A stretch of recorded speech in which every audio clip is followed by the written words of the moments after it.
মাগো, তোমার শান্তির পৃথিবী আজ হিংসায় উন্মত্ত হয়ে উঠেছে।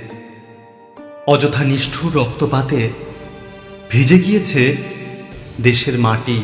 চারিদিকে শত শত মানুষের হাহাকার আর আর্তনাদে ভরে গেছে জগৎ সংসার। তুমি কোথায় মা? মাগো, তুমি কোথায়? কোথায় তোমার সেই রুদ্র রূপ? যতবার এই জগতে অশুভ শক্তির ছায়া পড়েছে, ততবার তুমি তোমার রুদ্র রূপ, তোমার সংহার মূর্তি ধারণ করে এসেছ।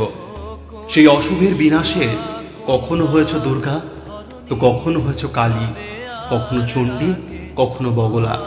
অশুভের বিনাশ করে শুভ শক্তির প্রতিষ্ঠা করেছ। আবারও সেই সময় এসেছে মা। চারিদিকে শুধু আর্তনাদ আর হাহাকার। তুমি আবারও জেগে ওঠো মাগো। তোমার সকল সন্তান আজ করো জোরে তোমার কাছে আরতি জানাচ্ছে। তুমি তোমার রুদ্র মূর্তি ধারণ করো। তুমি অশুভের বিনাশ করে শুভ শক্তির প্রতিষ্ঠা করো। প্রত্যেকের অন্তরে তুমি শান্তির বার্তা পৌঁছে দাও। জয় মা, কৃপা করো মা। তোমার সকল সন্তানকে তুমি রক্ষা করো। জয় মা।